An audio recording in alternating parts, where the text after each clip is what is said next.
Okay, let's unpack this. We've got a thrilling deep dive ahead of us, zeroing in on the latest seismic shift in the Mech arena. Today, we're tearing into the brand new, legendary heavy attacker Mech, the Silverthorn. And trust me, it's already sparking a firestorm of debate and intrigue among pilots and strategists alike. What's truly fascinating here, beyond the initial hype, is the mission we've set for this deep dive. We're going to thoroughly dissect the Silverthorn Mech, scrutinizing its unique blade burst ability, and then critically assessing its effectiveness. Our focus, pairing it with the cutting-edge Gemini weapons and immersing ourselves in a simulated live server environment, like right in the thick of battle. We'll explore if this Tier 10 mech truly lives up to its legendary status, or if it's maybe more of a cleverly crafted marketing spectacle designed to lure you in with promises it can't quite keep at the highest levels of competitive play. That's right, and for you, our dedicated listener, this deep dive is meticulously crafted to cut through all the noise. The forum chatter and the conflicting opinions. We're here to offer you the essential insights, surprising facts, and those satisfying aha moments you need to be not just informed, but well-informed without feeling overwhelmed by information overload. We're sifting through all the raw data, the developer notes, and the community feedback to give you the clearest picture possible. So buckle up because we're plunging headfirst into the Silverthorn. All right, let's begin our journey with the Silverthorn itself, our first contact with this new contender. Feast your eyes on what's being touted as the flagship legendary attacker mech, proudly opening up Tier 10. And when we first glance at its basic specs, it definitely leaves an impressive mark. Indeed, it certainly does. First off, its energy capacity is a robust 32 energy. Now, for veteran pilots out there, that number immediately signals that this is a true heavy mech. 32 energy isn't just a random figure, it's the maximum for heavy mechs, offering unparalleled weapon versatility. Think about it. You can comfortably equip two 16 energy weapons, which opens up a colossal range of destructive possibilities, allowing for some truly devastating loadouts. Yeah. Our extensive database confirms this. Heavy mechs consistently reach this 32 energy at max rank 6.7, clearly setting them apart in terms of firepower potential. And here's where it gets really interesting for a mech of its stature. For a heavy attacker, Silverthorn is actually pretty nimble. It boasts an impressive movement speed of 23 kilometers. Now, you might not envision it tearing across the battlefield like a speedster, but if we compare it to our database's comprehensive speed metrics, where 20 kilometers is considered the minimum for comfortable play, and 29 kilometers is the absolute maximum across all mech classes, 23 kilometers is a very strong indicator for a 32 energy mech. To put that in perspective, consider some other heavy mechs in its class. Bastion, for instance, crawls at a sluggish 18 kilometer rate. Gatecrasher hits 21 kilometers, Dreadnought is at 22 kilometers, and Redox is, well, a veritable snail at 16 kilometers. Silverthorn isn't just holding its own. It's remarkably agile for a heavy, allowing for crucial repositioning and flanking maneuvers that other mechs of its weight class can only dream of. And its resilience is equally noteworthy. Silverthorn boasts a truly formidable health pool. When we stack it up against other 32 energy heavy mechs, the numbers speak for themselves. Gatecrasher might be around 613,000 HP at max rank, and Dreadnought sits at 615,000 HP. Silverthorn, however, stands proudly at the top tier among them, consistently placing around 600,000 plus HP at max rank.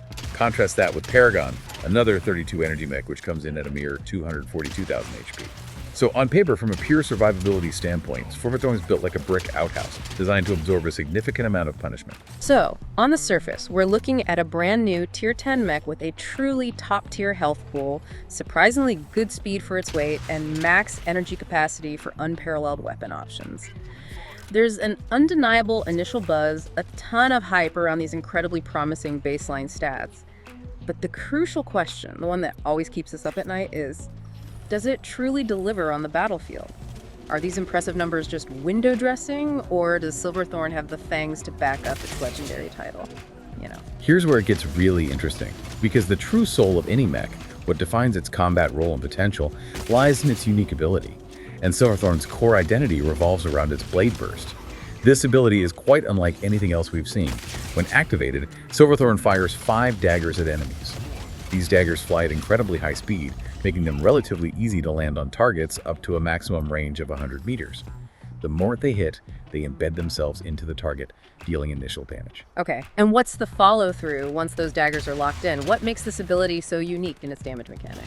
Well, immediately after embedding, those daggers do 2 critical things.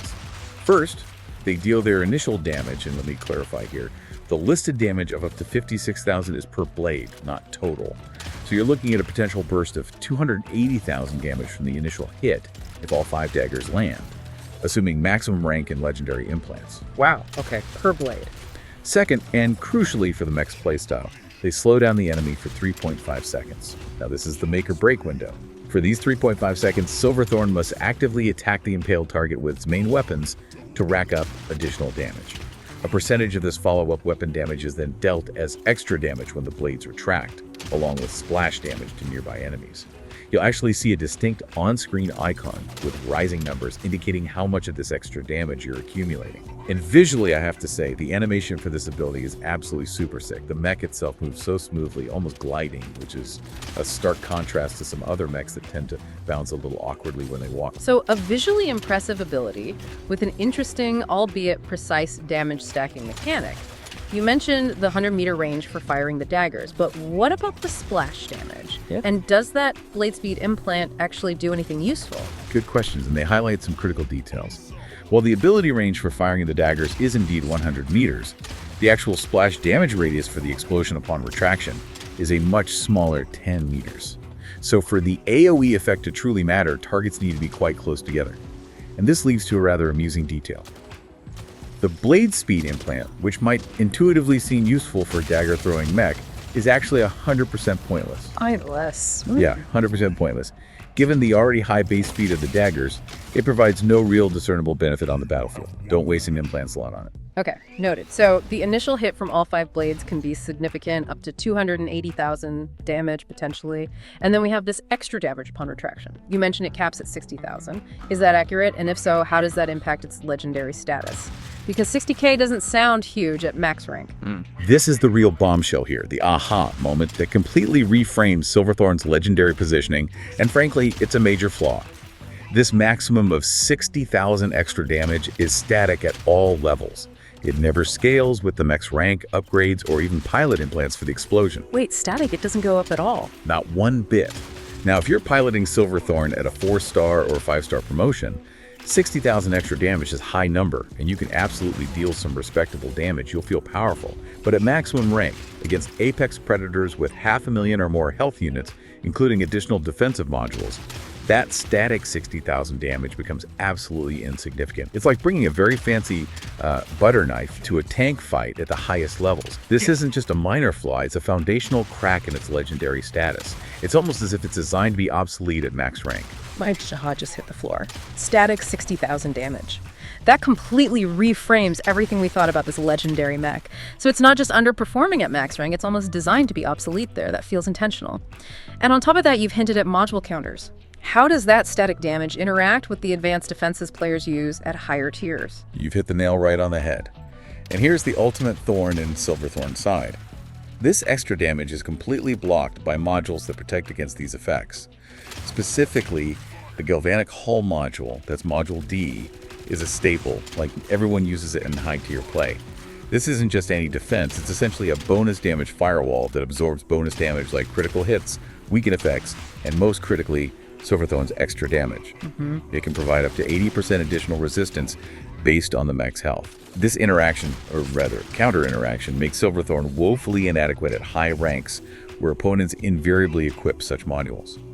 A good chunk, even most of your ability's potential damage just evaporates against a savvy opponent. Ouch. So, if I'm going up against a maxed out opponent with a Galvanic Hull, the very core of my unique ability is rendered toothless. It seems like Silverthorn is more effective if you play it at a 4 or 5 star level before enemies routinely start using these advanced modules that become available and crucial at rank 6. But it's not all bad news, is it?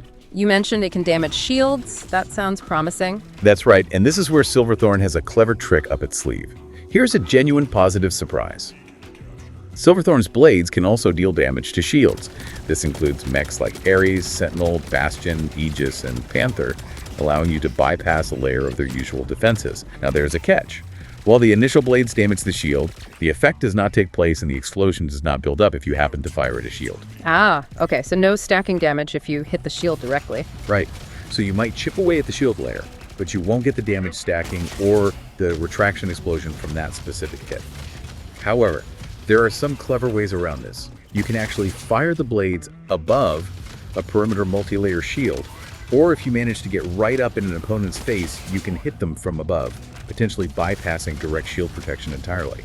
Furthermore, if you manage to fire the blades into the back of an enemy, then it will count as back damage, applying the standard by 2 damage multiplier, which is crucial for maximizing Silverthorn's somewhat limited damage potential. Interesting.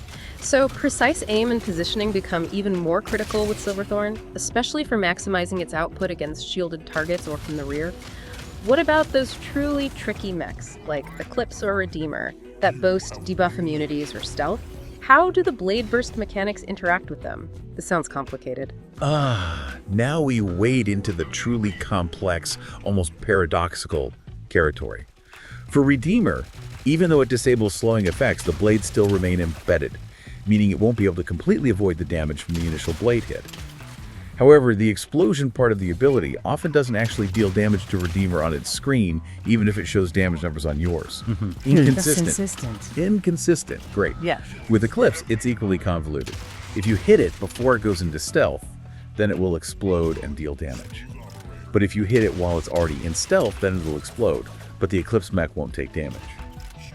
The core issue here seems to be that the blade burst effect itself does not appear to be considered a status effect for all purposes, leading to these confusing, sometimes frustrating, and often counterintuitive interactions. This inconsistency means that Silverthorn demands an almost surgical precision and a deep understanding of its counterintuitive mechanics.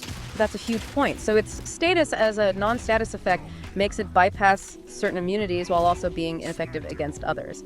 A real double-edged sword, then. It sounds like the developers designed it to hit shields, which is brilliant, but then essentially negated its primary damage with a common module. What was the design philosophy there, if you have to guess? It feels weird. It's a design puzzle, isn't it? My best guess, and this connects to our later discussion about the economy, is that it's a classic case of introducing a visually spectacular, seemingly powerful mech that performs admirably in mid-tiers, enticing new and developing players. These players haven't yet encountered the full suite of maxed-out modules like Galvanic Hull. For them, Silverthorn feels like a powerhouse. But for high-tier players, it's a paper tiger with a dull blade, unable to cut through the hardened defenses of the true apex predators of the arena. This inconsistency is also seen in how the explosion part of the ability does seem to bypass resistance, effectively making resistance modules weaker, while paradoxically making Eclipse even stronger due to its stealth mechanics preventing damage altogether in certain scenarios. It's a design choice that certainly keeps us on our toes, like you said. Laughs dryly. Always keeping us on our toes, indeed. What about Weaken and Hunter Mark? Do those damage buffs interact with Blade Burst, or are they also subject to these strange nuances? Can you boost the damage somehow? They do, but again with a distinct nuance. Weaken and Hunter Mark do increase the damage per blade that gets embedded, so your initial dagger strike will hit harder. However, they do not appear to increase the damage of the explosion itself. That static 60k stays static. Right, of course, static. That said, Hunter Mark will increase the rate that you can stack up the damage for the extra explosion, meaning you can hit that static 60,000 maximum faster within the 3.5 second window. So they're not entirely useless, but their interaction is, like much of Blade Burst, quite specific. And yes, for that cool trick we mentioned earlier, if you hit multiple enemies with the blades, which is absolutely possible in one ability activation, you can actually stack up explosions on both of them if they're close enough together. This can result in what effectively becomes double AoE damage, which can be quite impactful if you catch opponents grouped up. So if I'm hearing you right, the biggest pitfall for players investing in Silverthorn isn't just the upfront cost, but the hidden cost of trying to force a square peg into a round hole at high-tier play, where its core ability is so easily countered. It demands a deep, almost encyclopedic knowledge of its specific interactions to even be situationally effective. This isn't a beginner-friendly merc at the top end. Precisely. It means that understanding these intricate, sometimes baffling interactions is absolutely crucial for optimizing your weapon choices and, more importantly, your tactical timing with Silverthorn. It's not a fire and forget mech, it's a specialist that needs you, the pilot, to know exactly when and how its blades will truly bite and when they'll just harmlessly flicker against an enemy. You need precise aim, a keen sense of range, and an almost intuitive awareness of enemy defenses and abilities. Missing with Blade Burst means you have to wait for it to come off cooldown again, which, at 7 seconds, is short, but still a missed opportunity. There's a stark contrast between the ability's impressive visual flair and its nuanced, often underwhelming performance against the robust defenses and abilities in high-tier play. All right, now that we've had our deep dive into the Silverthorn's complex stats and intricate ability, let's switch gears and truly get into the arena. We're on the live server now, deploying our Silverthorn with a very specific weapon pairing in mind. Comms check, team. How are we looking for targets? Let's get tactical. Comms clear, host. And for this engagement, our weapon choice isn't just important. It's absolutely critical to compensate for Silverthorn's weaknesses and amplify its strengths. As we discussed, Silverthorn has a generous 32 max energy capacity. So what does this mean for our weapons? It means immense flexibility, yes, but we need to be smart. Given Silverthorn's unique playstyle, it's robust but not indestructible, and its ability demands follow-up fire within a very specific short window. We want to keep our distance. This makes mid to long-range weapons a very solid strategy, allowing you to maximize its mobility and health without exposing its vulnerabilities too much.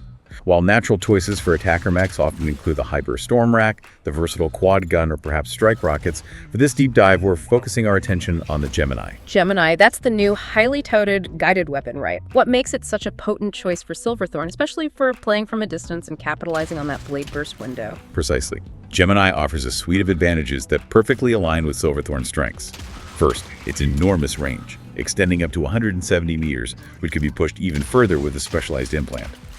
This range perfectly complements Silverthorn's need to maintain distance and poke from afar. Second, it boasts a remarkably low cooldown, allowing for almost continuous fire. This is absolutely crucial for maximizing that short 3.5-second blade burst damage stacking window. You need to pour as much damage into the target as possible, as quickly as possible. Continuous fire, okay. That's key for the stacking. Exactly. Third, it delivers colossal damage output. Gemini is capable of killing almost any mech in just a couple of volleys, even without specific damage implants. But beyond raw numbers, Gemini has unique, powerful effects. The first rocket in a volley applies Weaken, which dramatically increases incoming damage by 50%. 50%. And the second rocket applies Slow. On top of that, there's even a 30% chance for double damage on any given shot. This combination of range, continuous fire, raw damage, and debuffs makes it a natural partner for Silverthorn. That's an impressive array of utility and firepower, but how does it handle target acquisition in the heat of battle? Is it a quick lock, or does it leave you vulnerable? It does require target acquisition, which takes about 0.7 seconds. So it's ideal against enemies on open terrain where you can get a clear, unobstructed lock. However, this is a critical vulnerability. Gemini is virtually useless against invisible targets like Eclipse or Surge, as you simply can't acquire a lock. If you can't see them, you can't hit them. This is something we'll need to keep firmly in mind as we navigate the battlefield. As a surge closing on you, you can quickly turn a favorable engagement into a scramble for survival. Roger that. Understood on the stealth counter. All right, comms clear. Targeting systems active. I've got a solid lock-on that Bastion at 150 meters. He's a heavy target, perfectly positioned for testing our synergy and that weaken effect. Sending in the first Gemini volley. Rockets screaming away. Tell me, expert, what's our primary objective with this initial strike? Excellent, host. That first Gemini hit isn't just about the damage, it's about the debuff. It's applying the Weaken effect, dramatically increasing all subsequent incoming damage. Watch for it. We need to follow up immediately with Blade Burst to maximize the damage stacking. That 3.5-second window is all we've got. Focus fire, keep him weakened, keep him slowed. Your goal is to flood him with damage before those blades retract. Weaken confirmed. I see the Bastion slowed and that debuff icon is flashing. Blade Burst activated. Daggers away, aiming for the core. They're embedded. The icon with rising numbers is showing. Now, Gemini, lay down the fire. Keep those rockets coming. A continuous stream. He's trying to rotate, but the slow is holding him. Excellent timing, host. You're leveraging Silverthorn's strengths perfectly. That Weaken from Gemini combined with the Blade Burst damage stacking is exactly what we need to maximize that limited damage window. You're playing for the backline, keeping your distance and relentlessly poking enemies. This 170-meter range on Gemini is a game changer for Silverthorn, transforming it into an attacker who doesn't need to aggressively push, but rather operates as a passive, long-range, high DPS platform, methodically wearing down even the toughest opponents. I'm feeling the rhythm now. Weaken, slow, daggers embedded, then a continuous, overwhelming stream of Gemini rockets. It's incredibly effective at this range, but incoming. A surge is closing fast, 50 meters and gaining. He's cloaked. Gemini's useless against stealth. Affirmative, host, fall back. That's a critical vulnerability we discussed. Gemini can't lock invisible targets. That's where your ability cooldown comes into play. 7 seconds is remarkably short for an ability of this type. Reposition, break line of sight, use the map geometry for cover, and get ready to re-engage when they reveal themselves. Don't waste shots trying to acquire a lock on a ghost. Focus on evasive maneuvers for now. Breaking contact, evasive maneuvers initiated. Got it. That surge is persistent. Wait, now I'm encountering an errors with a multi-layer shield. He's holding a choke point.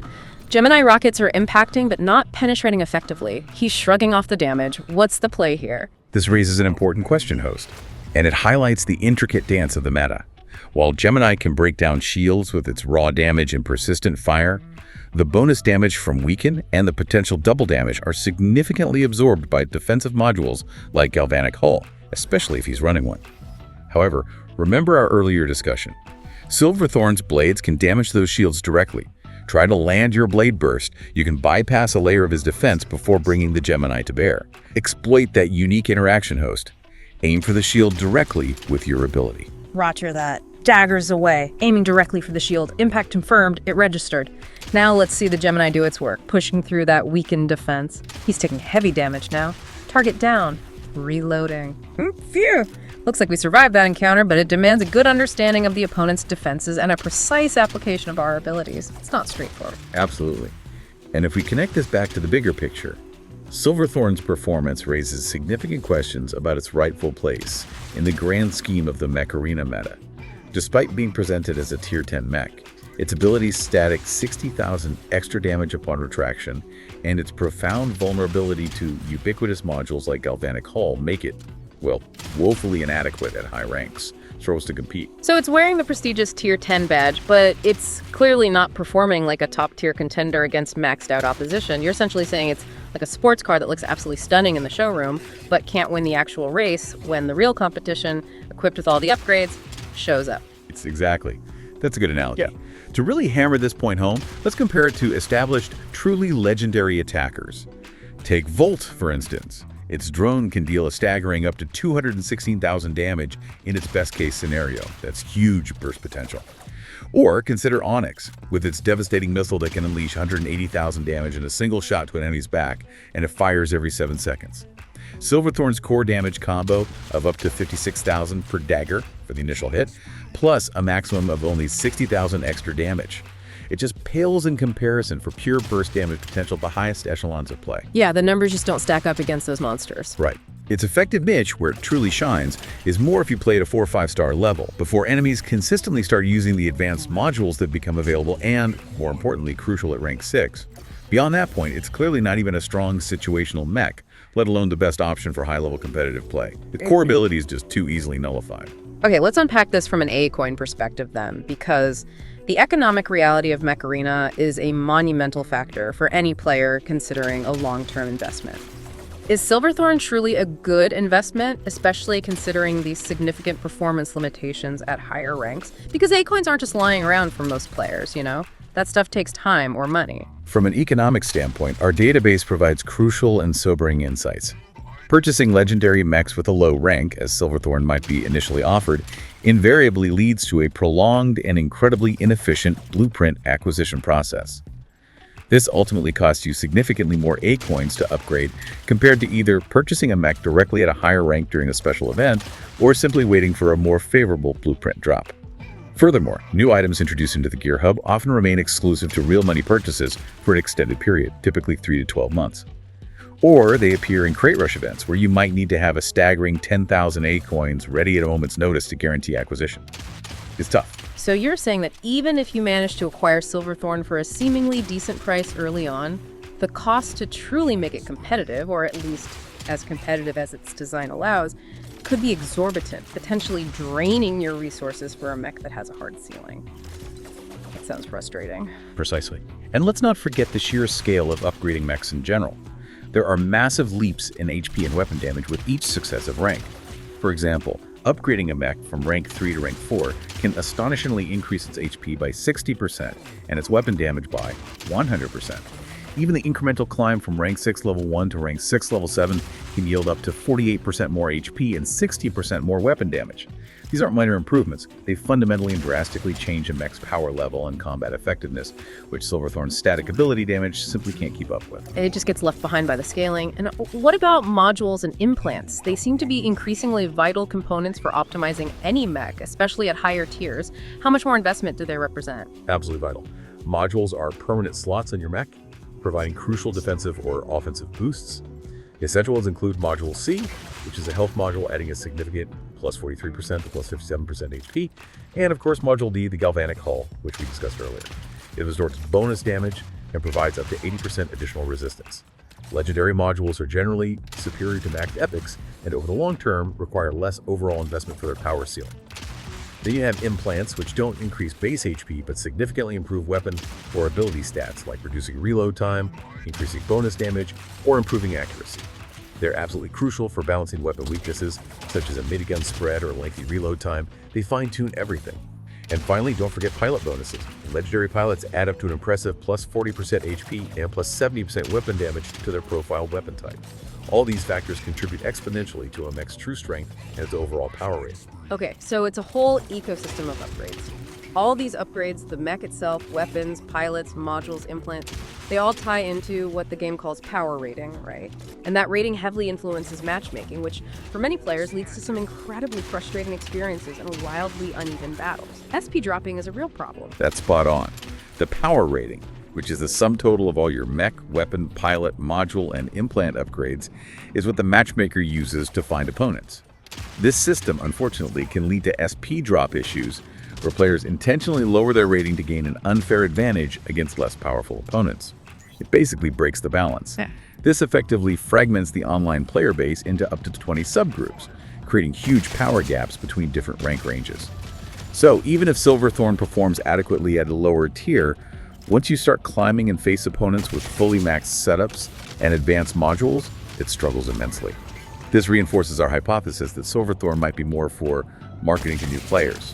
They see tier 10 and assume quality without understanding the meta complexities and the readily available module counters that effectively neutralize its primary ability against seasoned players. It's the shiny new toy that looks great but doesn't quite cut it when things get serious. Okay, let's circle back and really nail down the specifics of Blade Burst one last time. The devil's in the details, right? Absolutely. What's fascinating here is how the details of Blade Burst interact with other mechanics. Some things we touched on, but let's clarify. First, blade damage. Again, the listed damage, up to 56k, is per blade, not total. So landing all 5 is key for that initial impact. Right, 280k potential upfront. Second, shield interaction clarification. While the blades do damage shields, remember the effect does not take place and the explosion does not build up if you happen to fire directly at a shield, including multi-layered mods. You chip the shield, but you don't get the main payoff. But you can hit above it or get close and hit from above. Exactly, you can actually fire it above perimeter multi-layer, or get right up in his face and hit from above, bypassing the shield for the ability trigger. Requires skill though. Also back damage. If you fire the blades into the back of someone, then it will count as back damage, applying the standard by 2 multiplier to the initial blade hits. Very important. Okay, good to know. What about those debuff immunities and the whole status effect confusion again? Redeemer and Eclipse. Yeah, this is tricky. With Redeemer, the effect does go off and give me damage numbers, but it does not appear to actually deal that damage reliably on the receiving end. It's buggy or just weirdly coded. With Eclipse, if you hit it before it goes into stealth, then it will explode. But if you hit it while it's in stealth, then it'll explode, but it won't take damage. Stealth grants immunity to the explosion, essentially.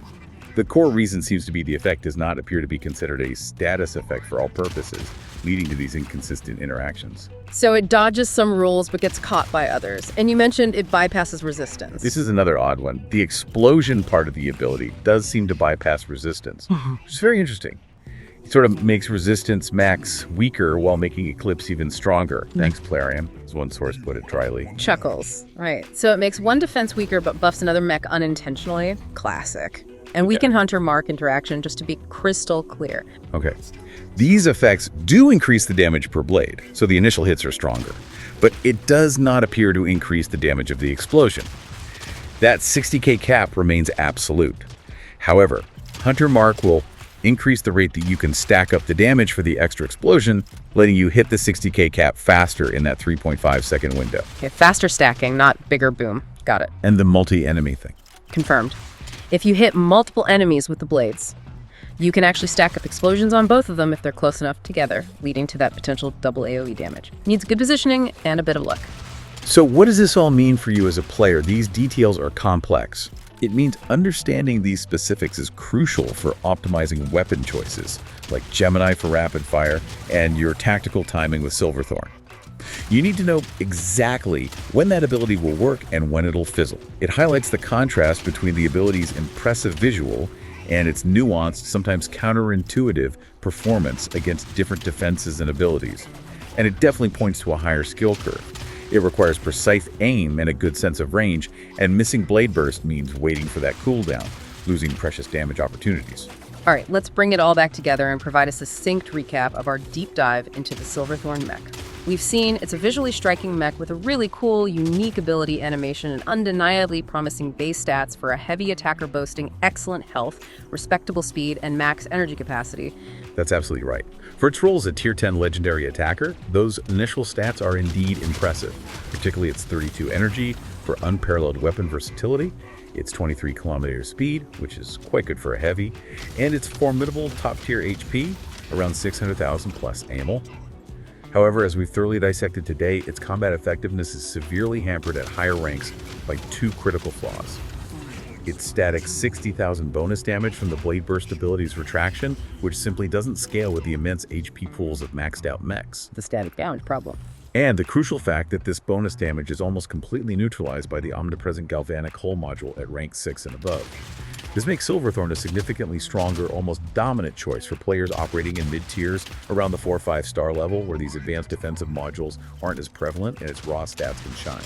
But top tier, it struggles. And as we explored through our simulated live server playthrough, its ideal pairing, particularly when leveraging its design as an attacker that benefits from keeping distance and delivering sustained damage, would be with high-burst, mid- to long-range weapons. Absolutely. The Gemini, with its enormous 170-meter range, incredibly low cooldown, and colossal damage output, proved to be an excellent complement. Its unique weaken and slow effects perfectly set up the Blade Burst's damage stacking window, maximizing Silverthorn's limited damage potential before the daggers retract. This pairing allows you to leverage Silverthorn's impressive range and its unique ability to damage shields directly, even when encountering common counters like heavy mechs with multi-layered defenses. However, its significant vulnerability to stealth mechs like Surge and Eclipse, against whom Gemini's targeting mechanism is completely useless, remains a critical tactical consideration for any pilot. You need an escape plan. This raises an important question for you, the player, and indeed for the future of Mech Arena itself. Considering the complex, sometimes counterintuitive interactions we've uncovered, the static damage limitations, and the immediate module counters that effectively marginalize powerful new mechs like Silverthorn at higher ranks, is the game's design truly about creating mechs with truly unique abilities that can transcend existing defensive modules? Or will developers continue to introduce visually spectacular, seemingly powerful new mechs, only for them to be quickly marginalized by the current meta's array of counters, primarily serving as tantalizing marketing tools for newer players? How will the balance of innovative new weapons like Gemini and exciting mechs like Silverthorn truly evolve to create a more dynamic, less counter-dependent, ultimately more satisfying combat experience for you, the player, in the long run? That's something for all of us to think about.